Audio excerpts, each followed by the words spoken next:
বিশ্বাস করুন, সাইয়্যিদনা ওমর রাদিয়াল্লাহু তাআলা আনহুর গায়ে ছিল একটা পুরাতন জামা। এই জামাটাও সব দিক থেকে ভালো ছিল না। হযরত ওমর রাদিয়াল্লাহু তাআলা আনহুর জামা এক সাইড ফাড়া ছিল, ছিঁড়া ছিল, আরেক সাইড জোড়া তালি দেওয়া ছিল। হযরত ওমর রাদিয়াল্লাহু তাআলা আনহু উট রেডি করার পরে চাকরকে করা নির্দেশ দিয়ে বললেন, ও চাকর, আমরা জেরুজালেমের উদ্দেশ্যে রওনা করছি তিনজন। একজন আমি ওমর, যিনি অর্ধ পৃথিবীর বাদশা, আরেকজন হলো তুমি চাকর, আরেকটা হলো আমাদের দুইজনের বাহন উট। কয়জন?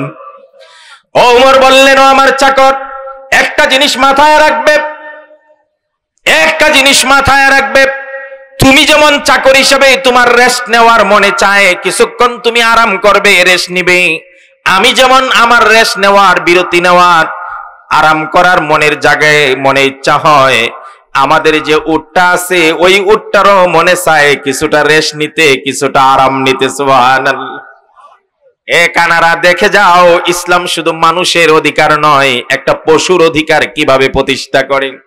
হযরত ওমরের সাফ বক্তব্য হলো, চাকর, ও গোলাম, কিছুক্ষণ আমি উটের উপরে বসে থাকবো, তুমি উট টেনে টেনে নিয়ে যাবে, কিছু পথ যখন তুমি ক্লান্ত হয়ে যাবে, সাথে সাথে আমি ওমর উট থেকে নেমে যাব, এবার তুমি উটের উপর বসে যাবে, আমি ওমর তোমাকে টেনে টেনে উটের লাগাম ধরে ধরে টেনে টেনে নিয়ে যাব।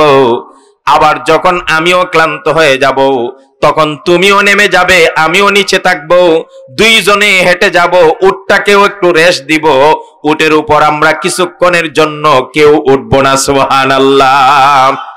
300 পৃষ্ঠা সম্বলিত একটা নীতিমালা প্রধান উপদেষ্টা বরাবর তারা পেশ করে সুপারিশ আকারে এই নীতিমালাগুলো বাংলার জমিনে বাস্তবায়ন করার জন্য। আমি সেই নারী সংস্কার বিষয়ক কমিশনের নীতিমালাকে ডাউনলোড করে 350 পৃষ্ঠার টপ টু বটম আগাগোড়া যথাসাধ্য পড়ে দেখেছি এবং বুঝারও চেষ্টা করেছি। আমি আমার ক্ষুদ্র জ্ঞানে এই নারী সংস্কার কমিশনের পেশকৃত এই নীতিমালা পড়ে যতটুকু অনুধাবন করেছি, যদি এই নীতিমালা কেউ মানে, কেউ স্বীকৃতি দেয়, কেউ বিশ্বাস করে, খোদার কসম তার ঈমান থাকবে না, বেঈমান আর কাফের হয়ে যাবে। কথা বলে ঠিক কিনা?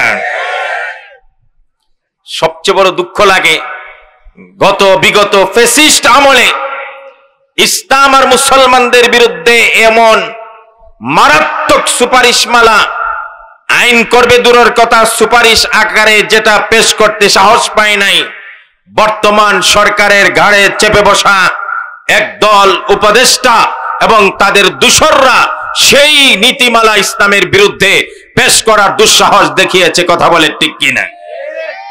সুপ্রিয় ভাইয়েরা আমার, সবচেয়ে বড় দুঃখের বিষয় হলো তাদের একটা সুপারিশমালা হলো, তারা বুঝাতে চেয়েছে নারীরা ধর্মের মাধ্যমে, ইসলামের মাধ্যমে বিবাহ, তালাক, ওয়ারিস, উত্তরাধিকার ইত্যাদি ইত্যাদি অঙ্গনে ধর্মের মাধ্যমে বৈষম্যের শিকার হচ্ছে।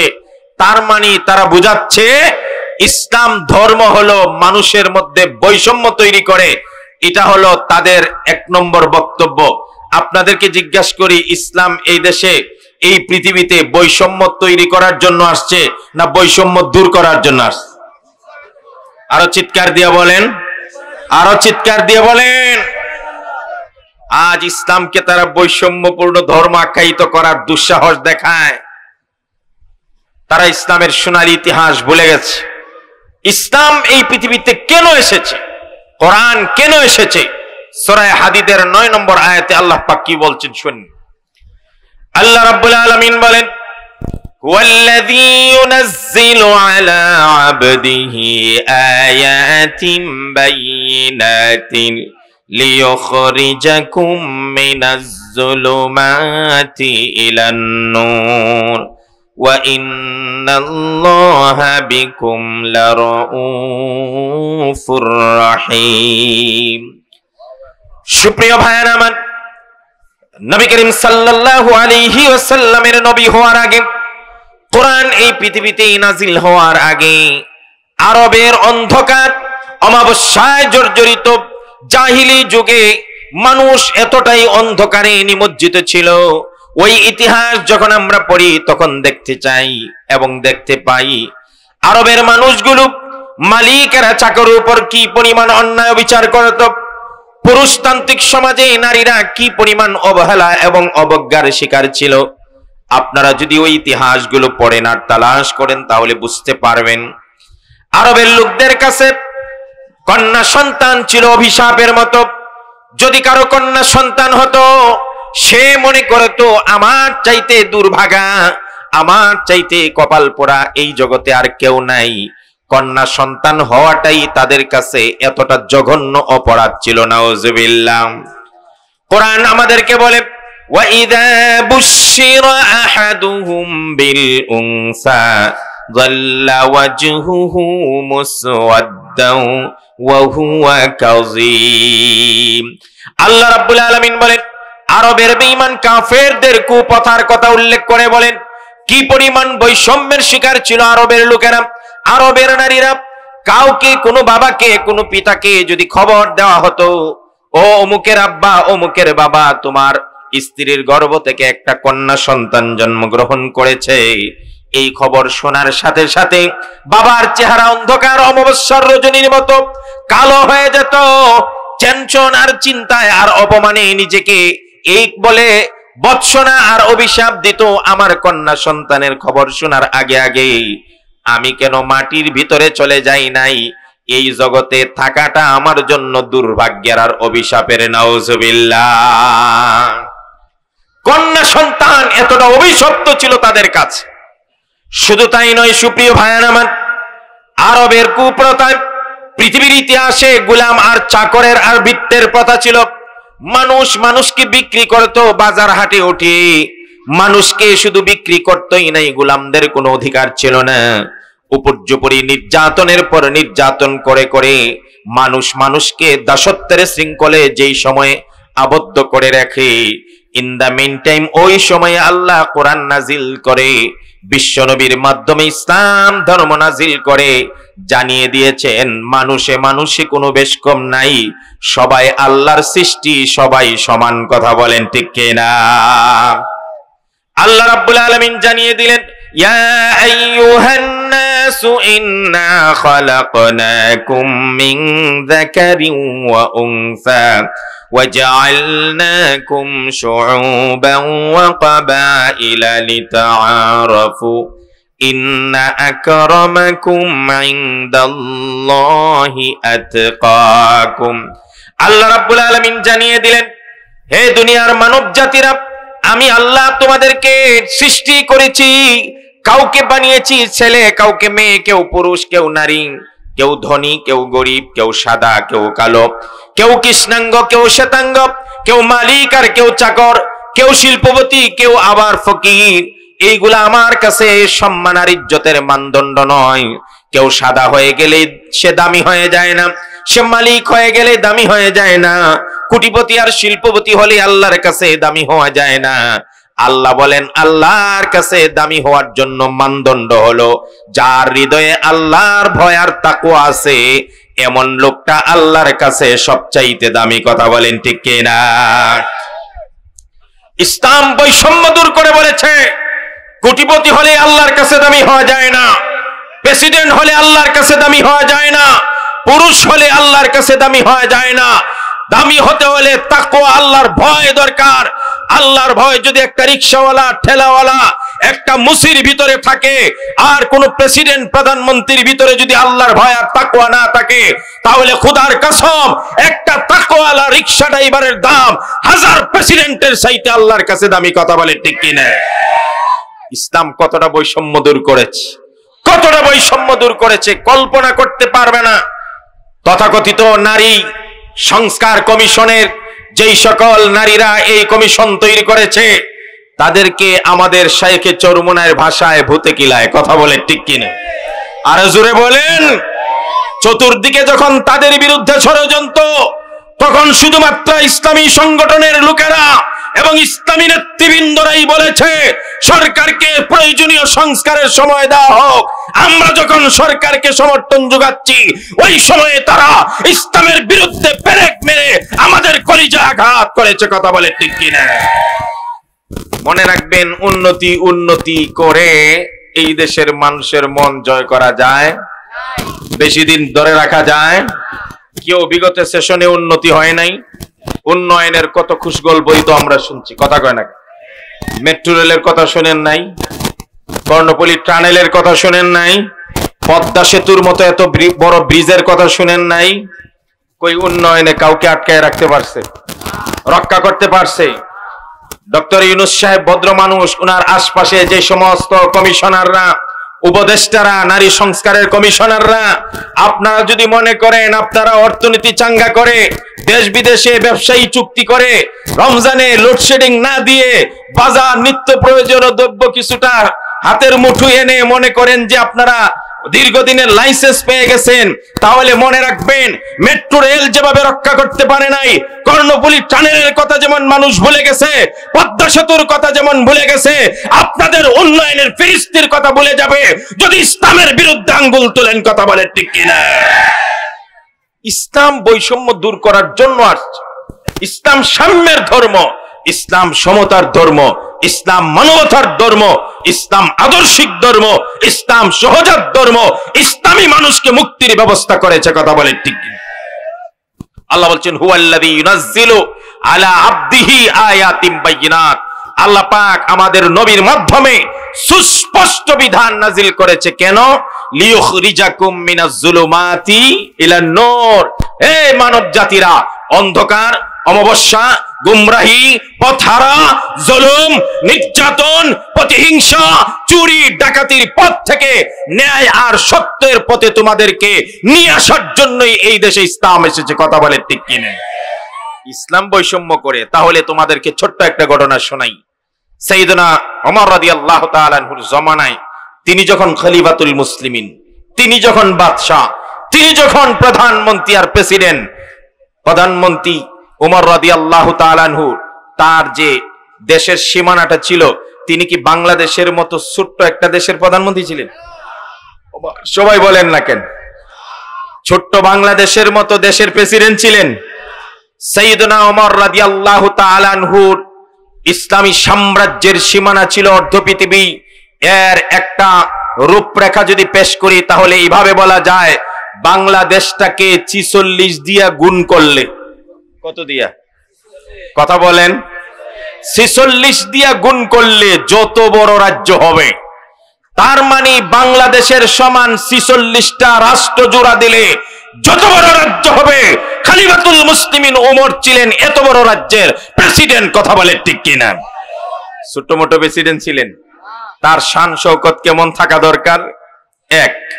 নাম্বার 2, ওমর রাদিয়াল্লাহু তাআলা আনহুর আমলে জেরুজালেম, বর্তমান বাইতুল মাকদাস সহ ফিলিস্তিন, ইসরায়েল গোটাটা ইসলামের করায়ত্তে এসেছে, ওমরের নিয়ন্ত্রণাধীন এসেছে। আবু উবাইদা ইবনুল জাররাহ, ইসলামের একজন সেনানায়ক, তিনাকে ওইখানে প্রেরণ করা হলো, যুদ্ধ জয় হলো। এবার রোমানরা বাইতুল মুকাদ্দাস আর জেরুজালেমের চাবি, বিজিত শহর ওমর জয় করেছেন, তার হাতে, ওমরের হাতে উঠায়া দিবেন। তাহলে আনুষ্ঠানিকভাবে ধরে নেন, আরেকটা বাংলাদেশ জয় করার পরে ওই বাংলাদেশের চাবি আপনার হাতে উঠিয়ে দিবেন, আপনি বাংলাদেশের প্রধানমন্ত্রী হিসাবে যাচ্ছেন। তাহলে আপনি কতটা শান শৌকত নিয়ে যাবেন? কথাটা বুঝছেন আপনারা? এক তো তিনি অর্ধ পৃথিবীর বাদশা, আরেকটা রাজ্য বলা যায় জেরুজালেমের চাবি উঠিয়ে দিবে রোমানরা উমরের হাতে। কিন্তু উমর রাদিয়াল্লাহু তাআলা আনহু তার বৃত্ত, তার চাকর, তার গোলামকে বললেন, উট রেডি করো, আমরা জেরুজালেমের উদ্দেশ্যে রওনা করব। সুবহানাল্লাহ বলেন। বাহন হিসাবে সাইয়েদনা ওমর একটা উট নিলেন। বিশ্বাস করুন, সাইয়েদনা ওমর রাদিয়াল্লাহু তাআলা আনহুর গায়ে ছিল একটা পুরাতন জামা। এই জামাটাও সব দিক থেকে ভালো ছিল না। হযরত ওমর রাদিয়াল্লাহু তাআলা আনহুর জামা এক সাইড ফাড়া ছিল, ছিঁড়া ছিল, আরেক সাইড জোড়া তালি দেওয়া ছিল। হযরত ওমর রাদিয়াল্লাহু তাআলা আনহু উট রেডি করার পরে চাকরকে করা নির্দেশ দিয়ে বললেন, ও চাকর, আমরা জেরুজালেমের উদ্দেশ্যে রওনা করছি তিনজন। একজন আমি উমর, যিনি অর্ধ পৃথিবীর বাদশা, আরেকজন হলো তুমি চাকর, আরেকটা হলো আমাদের দুইজনের বাহন উট। কয়জন? ও উমর বললেন, ও আমার চাকর, একটা জিনিস মাথায় রাখবে, একটা জিনিস মাথায় রাখবে, তুমি যেমন চাকর হিসেবে তোমার রেস্ট নেওয়ার মনে চায়, কিছুক্ষণ তুমি আরাম করবে, রেস্ট নিবে। আমি যেমন আমার রেস্ট নেওয়ার, বিরতি নেওয়ার, আরাম করার মনের জায়গায় মনে ইচ্ছা হয়, আমাদের যে উটটা আছে ওই উটটারও মনে চায় কিছুটা রেস্ট নিতে, কিছুটা আরাম নিতে। সুবহানাল্লাহ। এ কানারা, দেখে যাও, ইসলাম শুধু মানুষের অধিকার নয়, একটা পশুর অধিকার কিভাবে প্রতিষ্ঠা করে। হযরত উমরের সাফ বক্তব্য হলো, চাকর, ও গোলাম, কিছুক্ষণ আমি উটের উপরে বসে থাকবো, তুমি উট টেনে টেনে নিয়ে যাবে। কিছু পথ যখন তুমি ক্লান্ত হয়ে যাবে, সাথে সাথে আমি উমর উট থেকে নেমে যাব। এবার তুমি উটের উপর বসে যাবে, আমি উমর তোমাকে টেনে টেনে উটের লাগাম ধরে ধরে টেনে টেনে নিয়ে যাব। আবার যখন আমিও ক্লান্ত হয়ে যাব, তখন তুমিও নেমে যাবে, আমিও নিচে থাকবো, দুইজনে হেঁটে যাব, উটটাকেও একটু রেস্ট দিব, উটের উপর আমরা কিছুক্ষণের জন্য কেউ উঠবো না। সুবহানাল্লাহ। ভাইয়েরা আমার, কত গভীর ভাবে চিন্তা করেন কথাটা। একে তো উমর বলছেন আমি কিছুক্ষণ নিচে টেনে টেনে নিয়ে যাব, যেন তুমি উপরে উঠে আরাম করতে পারো, কিছুক্ষণ আমি উপরে থাকবো, যেন আমি আরাম করতে পারি, আর কিছুক্ষণ আমরা দুইজনই হেঁটে হেঁটে যাব, যাতে উটটাও কিছুটা স্বস্তি পায়, কিছুটা আরাম পায়, তার ক্লান্তি দূর করতে পারে। চাকর কিছু একটা বলতে চাইছিলেন, উমর, আপনি অর্ধ পৃথিবীর বাদশা, আপনি লাগাম ধরে ধরে টেনে নিয়ে যাবেন আর আমি উটের উপরে থাকবো, এটা তো কিছুতেই হতে পারে না, এমনটা মানা যায় না। উমর বললেন, চাকর, কিন্তু তুমি কিন্তু গোলাম, আমি কিন্তু প্রেসিডেন্ট, অর্ডার আমারটাই চলবে, আমি যেভাবে বলছি সেইভাবেই কাজ করতে হবে। বাধ্য হয়ে গোলাম, বাধ্য হয়ে চাকর উমরের ইনফরমেশন অনুযায়ী কিছুক্ষণ উমর উটের উপরে থাকে, আর কিছুক্ষণ চাকর নিচে থাকে, আর কিছুক্ষণ উমর আর চাকর দুইজনই হেঁটে হেঁটে যায়, উটটাও খালি অবস্থায় হেঁটে হেঁটে যায়। এইভাবে পালাক্রমে মদিনা থেকে সুদূর জেরুজালেম পর্যন্ত উমর আর চাকর আর উট রওনা হয়ে গেল।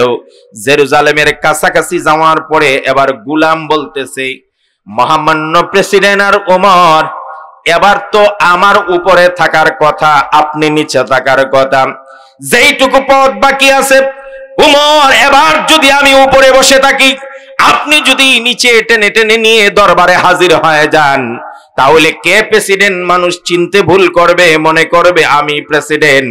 সুতরাং আমার পালাটা, আমার রেস্টের সময়টা আপনাকে দিয়ে দিলাম, আপনি উপর থেকে নামবেন না, দয়া করে শেষ ভাগে আমাকে টেনে টেনে নিয়ে যাওয়ার সুযোগ দেন। চিৎকার দিয়ে সুবহানাল্লাহ বলা যায় না? হযরত উমরের বক্তব্য একটাই, নাইবে ইনসাফি আমি করতে পারবো না, তারা প্রেসিডেন্ট চিনতে ভুল করুক, এতে আমার কিছু যায় আসে না, এতক্ষণ আমি বসেছিলাম, ভাগ্যক্রমে এখন তোমার পালা, তোমাকেই বসতে হবে। বাধ্য হয়ে গোলামকে উপরে উঠে শেষ পর্যন্ত উমরই ওই গোলামকে উটের লাগাম ধরে ধরে টেনে নিয়ে যায়। সুবহানাল্লাহ। কাছাকাছি আসার পরে বৃষ্টি শুরু হয়ে যায়, প্রচন্ড বৃষ্টিতে পানি জমে যায়, কাদা ভরে যায়। হযরত উমর কাদা মাটির মধ্যে প্রেসিডেন্ট টেনে টেনে নিয়ে যায়, আর সাহেবের মতো গোলামটা উটের ফুটো ভরে বসে থাকে। হযরত উমর দেখেন পায়ের জুতা পা রেখে আর হাঁটতে পারছে না, পায়ের জুতাগুলো হযরত উমর হাতে নিয়ে গাড়ির মধ্যে ঝুলিয়ে এবার খালি মাথায় প্রচন্ড রৌদ্র আর কাদা, এই অবস্থায় টেনে টেনে নিয়ে যাচ্ছে। সেরা কাপড়, জোড়াতালির কাপড় পরে পরে যখন ভিতরের দিকে যাচ্ছে, দৌড়ায় আবু উবাইদা ইবনুল জাররাহ হযরত উমরের কাছে এসে চিনতে পারলেন উমর তো নিচে, দেখতে কেমন যেন চাকরের মতো লাগে। কাছে এসে বললেন, খলিফাতুল মুসলিমিন হযরত উমর, এতক্ষণ না হয় আপনি টেনে টেনে এনেছেন, এখন তো রোমানদের সামনে, শাসকদের সামনে আপনি প্রেসিডেন্ট হিসাবে উপস্থিত হবেন, এবার অন্তত পক্ষে আপনি উপরে উঠতে পারতেন। ওমর বলে আমার বিষয়ে নাক গলাবে না। হযরত আবু উবাইদা ইবনুল জাররাহ বলেন খলিফাতুল মুসলিমিন, তাহলে আরেকটা আরজ ছিল আমার, আপনি আজকে এত বড় একটা অনুষ্ঠানের মধ্যে আসতেছেন, আজকে জেরুজালেমের চাবি বুঝায়া দিবে, আপনি তো পারতেন এই জোড়া তালিয়ার সেরা কাপড় বদলিয়ে শান শৌকত ওলা একটা কাপড় নিয়ে আসতেন। হযরত ওমর ডাক দিয়া বলেন আবু উবাইদা রে, তোমার মাধ্যমে আল্লাহু আকবার, জিকির করেন সবাই।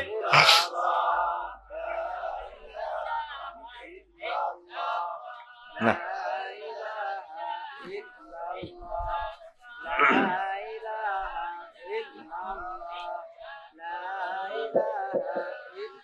লা ইলাহা ইল্লাল্লাহু মুহাম্মাদুর